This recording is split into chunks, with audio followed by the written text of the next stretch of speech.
So it is 6 days since the war started. The barrage of missiles that came from the Hamas militant group has shocked and divided the world. It has taken Israel by complete surprise. The West is backing Israel to the hilt. And the Arab world, especially the population there, not necessarily their governments, but the population there, has rallied behind Hamas. But one cannot, of course, achieve peace on these divided lines. Now, the American Secretary of State reached Tel Aviv earlier today, and during his speech, he had two expected themes running throughout.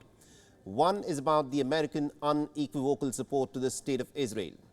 And secondly, it was the condemnation for Hamas for its actions. Listen in. The message that I bring to Israel is this. You may be strong enough on your own to defend yourself, but as long as America exists, you will never ever have to. We will always be there by your side. That's the message that President Biden delivered to the Prime Minister from the moment this crisis began. We know Hamas didn't commit its heinous acts with the interests of Palestinian people in mind. We know Hamas does not stand for the future that Palestinians want for themselves and for their children. Hamas has only one agenda: to destroy Israel and to murder Jews. We're yet to see as to what kind of impact Antony Blinken's visit, of course, has on the state of Israel and on the conflict. The West has already started to a relay of visits to the war zone after the British Foreign Secretary and the US Secretary of State. German Foreign Minister Annalena Baerbock is going to reach Israel on Friday. Anthony Blinken is also expected to meet with the Palestinian President Mahmoud Abbas. And the people of Gaza are still very apprehensive about Blinken's visit. We spoke to a prominent Palestinian human rights activist. He explains as to how the United States has not only been a bystander, but actually has been completely biased in terms of how it has engaged with Palestinians and the Israelis. Listen in. The West is absolutely a partner in crime. It's not like they're a bystander. The United States has been supporting this regime with billions and billions of dollars, with weapons, and with vetoes at the United Nations.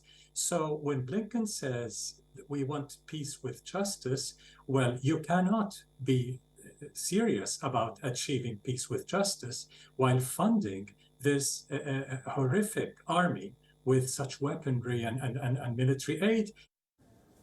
So let's take a look as to what some of the possible peacemakers are saying, starting with the Arab League. The bloc's foreign ministers met on Wednesday. They've urged the state of Israel to resume talks on a two-state solution, which seems to have been put on hold for now for a very long time.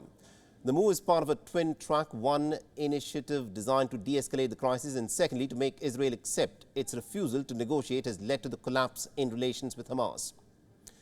Coming to Egypt now. Cairo has acted as a mediator between Israel and Palestinians in previous conflicts. Cairo has sent aid to Gaza, but because of Israel's complete seizure, nothing has in fact reached the people of Gaza. Experts say that the country is trying to distance itself from the escalating situation. Remember, Egypt has a presidential election coming in this December.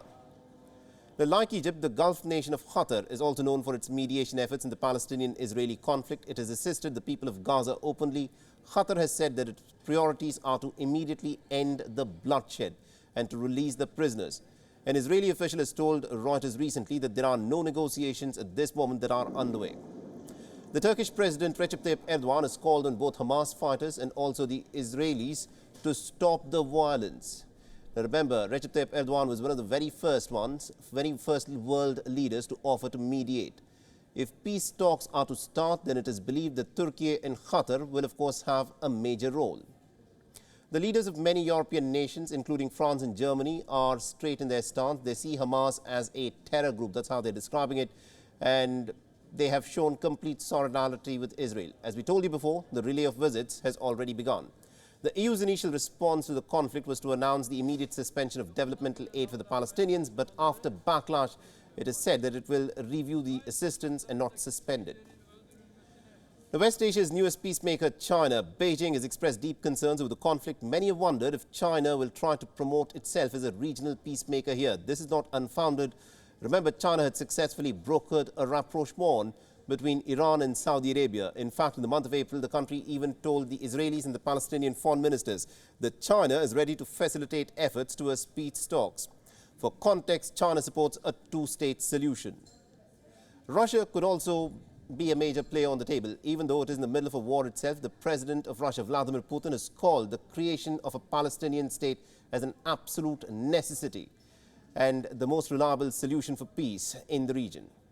Iran's possible role in mediation remains unclear. Its supreme leader, Ayatollah Ali Khamenei, has said that this week that his country defends the Palestinians. Tehran strongly feels that the West does not understand the issue at all, which is why their actions in the region should not be welcomed. And lastly, the United Nations, an organization that has lately come under a lot of criticism for not just being able to bring change on the ground, the body so far has condemned the violence on both sides and has warned that Gaza's complete siege could in fact lead to a humanitarian crisis. But when it comes to sitting on the peace table and ending violence on the ground, it is uncertain as to what role the United Nations can play.